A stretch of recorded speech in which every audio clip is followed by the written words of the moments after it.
सबसे पहली बात तो मैं आपसे एक बात ये बोल दूं अमीश देवगन जी कि आप जब बोला कीजिए तो अपने पे काबू रख के बोला कीजिए, आपका ब्लड प्रेशर बाहर हो जाता है। क्यों सब जानना है इस बड़वे को।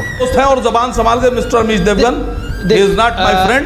और अगर संबित पात्रा ऐलान नहीं कर पाते हैं और 24 घंटे में गिरफ्तारी नहीं कर पाते हैं तो शक्ल मत दिखाइएगा देश के लोगों को, फिर आप भी नपुंसक वाली श्रेणी में आ जाएंगे।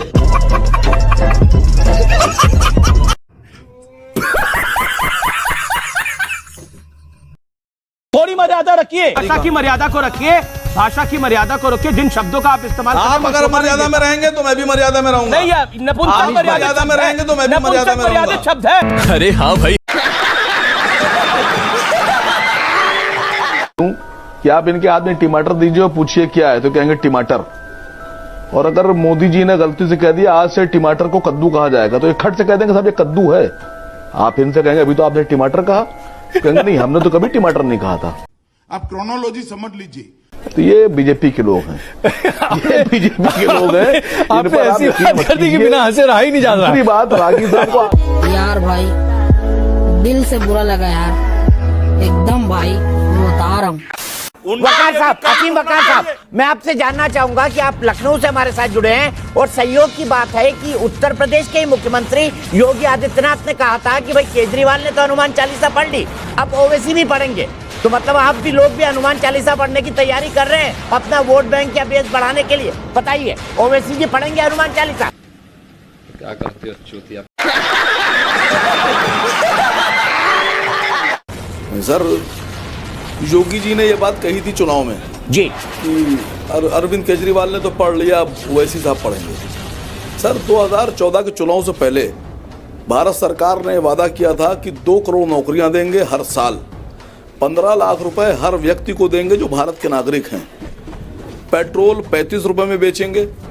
ये उन्हीं ने कहा था सर, मैं नहीं कह रहा हूँ। वादा था सर उन्होंने कहा था कि जो नमक मिर्ची लगा दिए थोड़ा, खालिद भाई थोड़ी नमक मिर्ची लगा दी आपने। वकार असीम भाई थोड़ी नमक मिर्ची लगा दी आपने। चलेगा चलेगा, इतना चलेगा, ओवैसी जी की पार्टी से इतना चलेगा, कोई दिक्कत नहीं। सर मुझे बोलने, अरे मुझे बोलने दीजिए, सर मुझे बोलने दीजिए, सर मुझे बोलने दीजिए। मैं आपके चैनल पर गुजारिश कर रहा हूँ और मैं आपसे निवेदन कर रहा हूं दीपक चौरसिया जी, मेरी बात प्रधानमंत्री, गृह मंत्री और योगी जी तक पहुंचाइएगा। सर देश तक पहुंच रही है, मैं ट्वीट भी कर दूंगा आपकी बात असीम वकार से, प्रधानमंत्री को टैग करके ट्वीट भी कर दूंगा। बोलिए आप। सुनिए सर, सुनिए, बोलने दीजिए।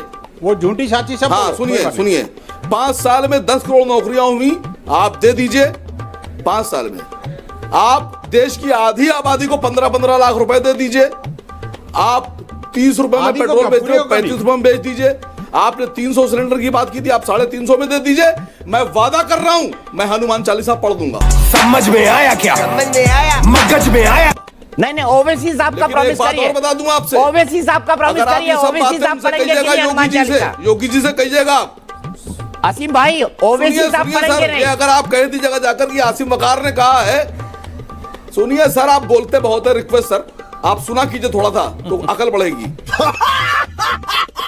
अच्छा, अगर ये बातें जो मैंने कही है मोदी जी सर आपके साथ आपको मैं 24 घंटे लगातार सुन सकता हूं अगर अकल बढ़ जाए तो। कुरान पढ़ना पड़े और ये सब देना पड़े तो मैं समझता हूं कि योगी जी कुरान पढ़ना पसंद करेंगे, कुरान की आयतें पढ़ना पसंद करेंगे, लेकिन नौकरी देना पसंद नहीं करेंगे।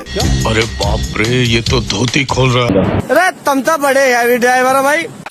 सोमालिया जाए ना, फिर यहाँ क्यों बैठे में? कौम आपकी है, कौन बना? मतलब नहीं है, गद्दार की औलाद को कौन बना दिया आपने? भाषा गलत है। आसिम वकार साहब ये गलत है, यही है। एक व्यक्ति आपसे कोई भी कोई सवाल कर ले, नहीं भाषाई मर्यादा का ख्याल रखिए। थोड़ी मर्यादा रखिए। मुझे बताया मैं सोमालिया जाऊंगा या कहाँ जाऊंगा? सुअर की शक्ल के। अरे ना, भाषाई मर्यादा का ख्याल रखिए। आप भी फैक्ट के साथ बात कीजिए ना। आप एक पाकिस्तानी की वजह खड़ी हो रही है। अब मैं असदुद्दीन अवैसी का वो स्टेटमेंट यहाँ डिबेट में लाना चाहती हूँ जिसमें वो कह रहे हैं मौजूदा हालात पर कि मोदी सरकार शवों से खून की खुशबू ले रही है। मुझे एक बात बताइए सर, बतौर एक पार्टी अध्यक्ष और एक सांसद के तौर पर ओवैसी जी ने मोदी सरकार को चिट्ठी लिख कोरोना पर आखिरी बार सुझाव कब दिया था? सर पूरा देश सुझाव दे रहा है, आपके मोदी जी सुझाव लेते कब है किसी के ये बताइए।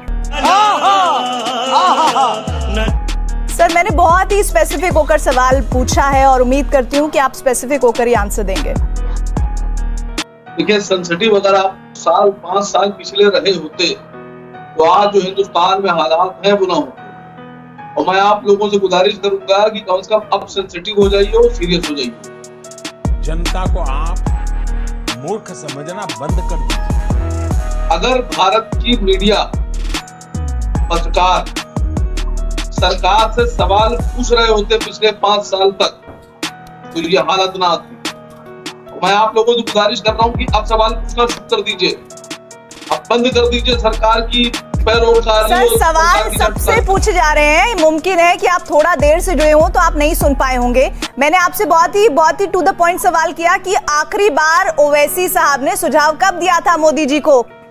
असीम वकार जी, इस बात का जवाब मैं गौरव भाटिया से जरूर लूंगी, लेकिन सच तो यह कि 12-13 दिन पहले खुद असदुद्दीन ओवैसी भी जनसभाएं कर रहे थे आसनसोल में। लेकिन सबसे पहले उन्होंने ही अपनी जनसभाएं रद्द की। 12-13 दिन पहले, अगर किसी ने 12-13 दिन पहले सबसे पहले होता है। 12-13 दिन पहले सर सबसे पहले होता है। पहले नहीं, नो सबसे पहले आसनसोल की जो सभा होती है उसके बाद उन्होंने कोई सभा नहीं की और उन्होंने कहा अपनी सभाएं रद्द कर लें। सर हम बीते 2 हफ्तों से इस यहाँ देख रहे हैं और 12-13 दिन पहले अगर उन्होंने ऐसा किया है तो कोई उन्होंने सबसे बड़ा योगदान तो किया नहीं। गौरव भाटिया, अब असीम वकार के सवालों का जवाब भी दे दीजिए कि आप क्या खास तौर पर इस मौजूदा स्थिति में सर मैं कह रहा तू राज में कॉर्नर पसानिया जट ने मॉडल करे तो करे क्या, बोले तो बोले तो रहन दो फिर। भाई मजा आया, थोड़ी मर्यादा रखिए।